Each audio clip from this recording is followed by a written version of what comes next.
One team that you did not mention that should be in the trade market for one Dylan Cease is my Chicago Cubs. But they're not doing anything. Why would I It mention them? it actually would make sense at a lot of levels. I mean, on the surface, he'd come back to the organization, ironically, again.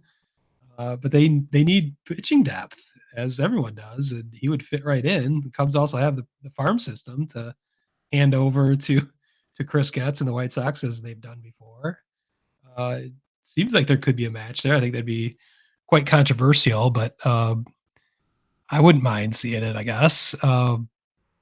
I think that's kind of a pipe dream, but seems like everything's a pipe dream these days. With the very rich yet frugal Chicago Cubs, as once again they are not doing a whole lot in the offseason.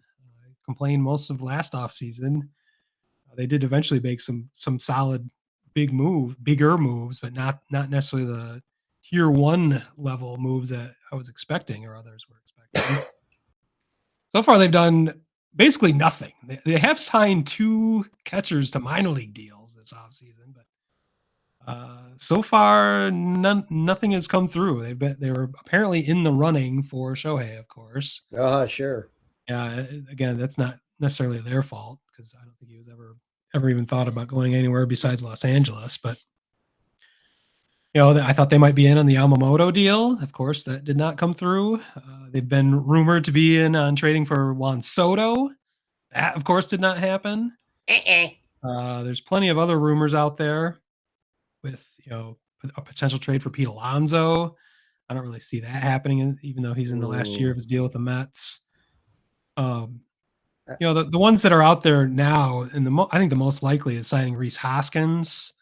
That's the big one right now. Yeah, first baseman from the Phillies. He didn't play last year due to an injury. He was actually going to be on the potentially on the World Series roster if the Phillies had made it that far. So his injury is behind him. I would love that move. They need to replace Cody Bellinger at this point. They also need help at third base potentially, as they did not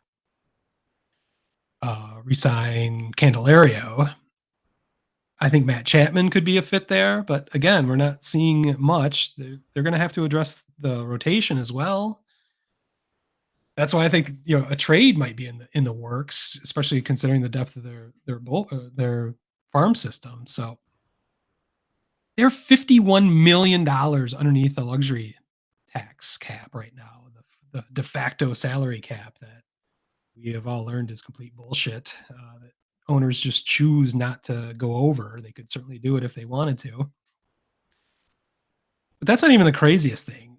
Committed salaries for 2025 put them 128 million underneath that luxury tax threshold. So they have plenty of funds to make radical free agency moves.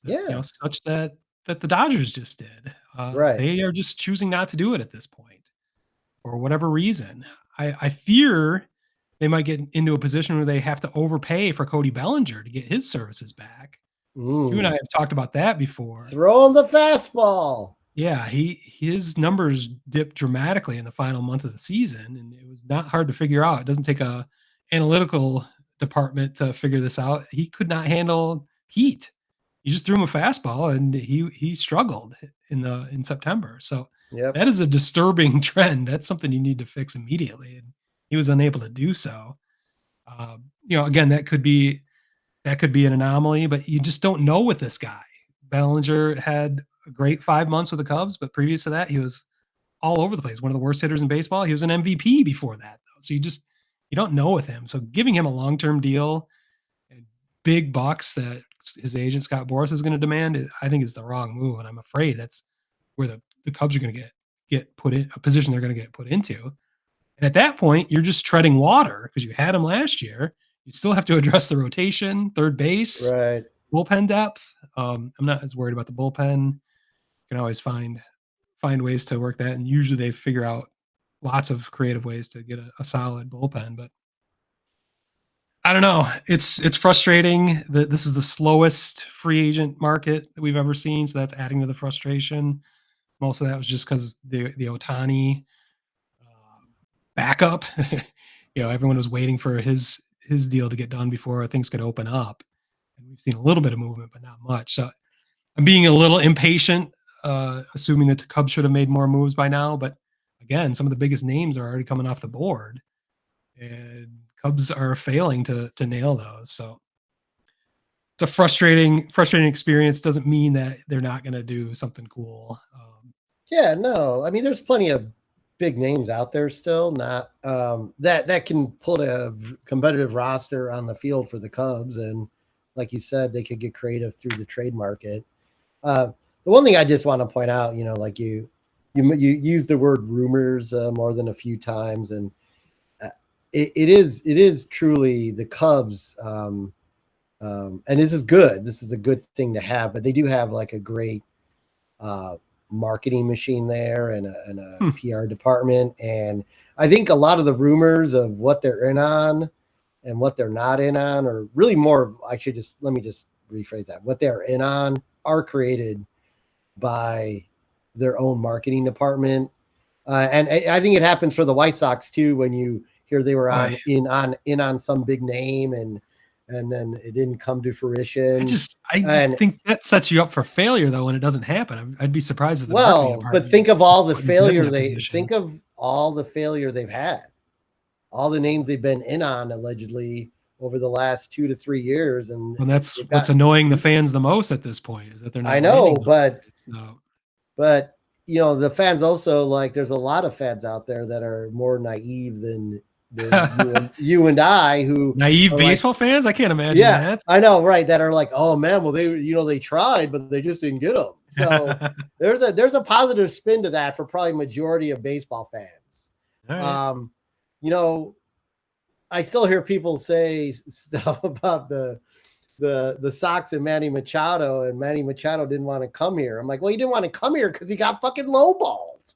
Yeah. Like, how did you miss that part of the story? I mean, like, Jesus. So anyway. Well, I saw a quote from Jesse Rogers this week on ESPN 1000. Yeah, it's a good one. People were, how did he phrase it? Someone told Jesse, and I wonder if someone is you and me, because we've been saying this for a long time, that the White Sox are a major market ball club acting like a small market team. The Cubs are a major market ball club acting like a mid-market team. And that's a perfect way to sum up at least the last 5 years of both of our franchises, maybe more. But it's strange. They've conditioned us to believe that we're small or mid-market teams. We can't be amongst the heavyweights, the bi-coastal elites in Los Angeles and New York. And yet there's no reason why we shouldn't be in that conversation. And exactly. These big free agents. Again, winning the offseason is not always a predictor of winning in the postseason, as you and I love to point out how few times that actually works out, where there's usually a clear winner of the offseason, and that clear winner rarely wins the World Series. So we're getting a lot of content out of this for the podcast, but it's going to be interesting to see how any of this really plays out. Cubs were actually much better than I thought they would be by the end of 2023. I was, of course, not entirely happy with their offseason maneuvers. They proved me wrong until the last week of the season.